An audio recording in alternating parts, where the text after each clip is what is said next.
दोस्तों, आज की कहानी है बहू का पहला पीरियड टाइम। दोस्तों, कहानी शुरू करने से पहले अगर आपने हमारे चैनल को सब्सक्राइब नहीं किया है तो सब्सक्राइब कर लीजिए ताकि आपके पास पहुंचे हर नया वीडियो।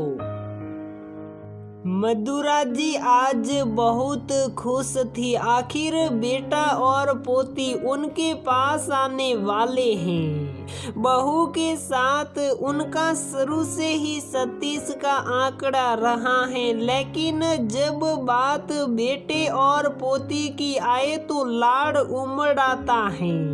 बेटी में तो उनकी जान बसती है। ऐसा मौका बार बार कहाँ आता है जब सिर्फ और सिर्फ उनके सबसे प्यारे उनके साथ रहे। स्मृति उनकी बहू 2 दिन के लिए अपनी माँ के पास जा रही है।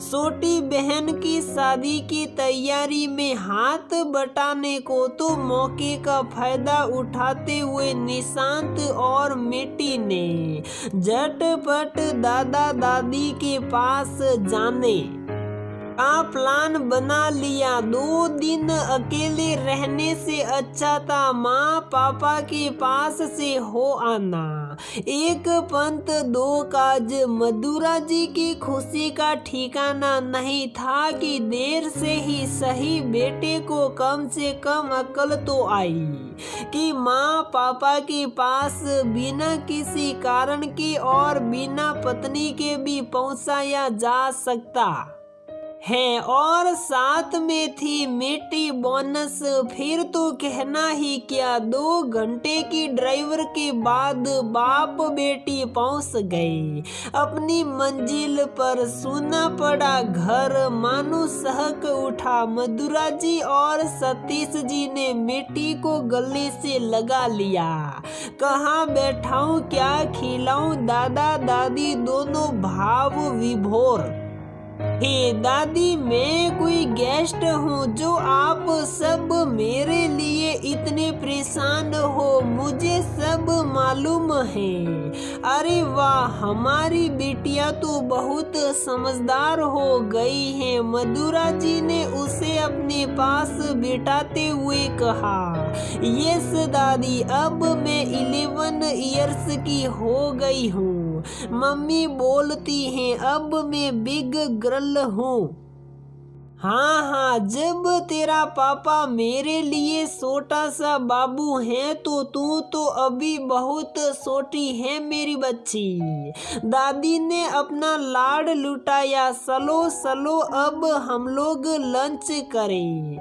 देखो आज दादी ने तुम्हारे लिए क्या क्या स्पेशल बनाया है, उसी बहाने मुझे भी कुछ स्वादिष्ट मिलेगा। सतीश जी ने मुस्कुराते हुए कहा। सचमुच पूरा घर ही पकवानों की खुशबू से गमक रहा था। यम्मी मटर पनीर, बिरयानी, दही बड़ी और खीर। आहा, कितने दिनों बाद इतना टेस्टी खाना खा रहे हैं, है ना पापा? मिट्टी को खुश होकर खाना खाते देख मधुरा जी की सारी मेहनत सफल हो गई, परंतु मन में स्मृति के लिए और कड़वाहट घुल गई। बस काम काम काम। ये नहीं कि थोड़ा समय घर को दे, पति और बच्चे को मन पसंद खाना बनाकर खिलाए, पर नहीं। महारानी विक्टोरिया है ये, माँ कुछ कहा क्या? निशांत ने पूछा। नहीं, खाना खाओ। तुम लोग को कहाँ से ये सब नसीब होगा? बहू को समय कहाँ है? बस इसी बात का कसोट रहता है।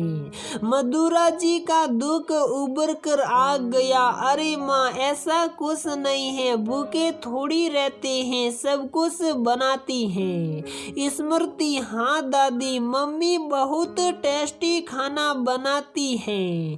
हाँ, पर ये तो सुपर डिलीशियस है। मिठी ने भोले पंच ने कहा, अच्छे से खा मेरी बच्ची। मधुरा जी उसे थोड़ी और बिरयानी देने लगी। खाने पीने का कार्यक्रम समाप्त हुआ। माँ बेटे पोती गपशप करने लगे और सतीश जी लेटने चले गए। अच्छा हुआ 2 दिन के लिए तुम लोग मेरे पास आ गए। मैं जाते वक्त तुम्हारे पसंद की मटरी खजूर और मिक्सर बनाकर दे दूंगी। माँ प्लीज इन सब झमेलों में मत पड़ो। हम सब साथ साथ एंजॉय करेंगे और स्मृति भी तो आ जाएगी तब तक। निशांत ने मधुरा जी को समझाया, ये झमेला है, स्मृति के लिए झमेला होगा। मेरे लिए प्रेम बरसाने का तरीका है। मधुरा जी ने 2 टूक बात कही। निशांत समझाओ अपनी मम्मी को, अभी खुशी में जरूरत से ज्यादा काम कर लेगी और फिर 10 दिनों तक बीमार रहेगी। मना करता हूँ, इस उम्र में इतना स्ट्रेन नहीं लेना चाहिए, पर मेरी सुने तब न। सतीश जी उठकर आ चुके थे और उन्होंने अपनी बात कही। मधुरा जी नन्ही मिट्टी के बालों में तेल लगा रही थी। कैसा लग रहा है मिट्टी? बहुत अच्छा लग रहा है। वहाँ कौन लगाता है? मैं खुद लगाती हूँ दादी। मैंने कहा न, अब मैं बिग गर्ल हूँ। बस स्मृति की यही सब बातें थी जो मधुरा जी को बिल्कुल पसंद नहीं थी। उन्हें हमेशा लगता कि उनकी बहू अपने परिवार पर पूरा ध्यान नहीं देती है। मिट्टी और निशांत का जितना ख्याल रखना चाहिए नहीं रखती हैं और इन सब के कारण वो स्मृति से नाखुश रहती थी। वैसे ये कोई बहुत बड़ी बात तो है नहीं कि एक सास बहू से ना खुश हो। यही सोचकर इस परिवार की नया आराम से पार लग रही थी। शाम में मिट्टी गुमसुम सी थोड़ी परेशान दिखी। मधुरा जी व्यथित हो उठी और भागकर पोती के पास पहुंची।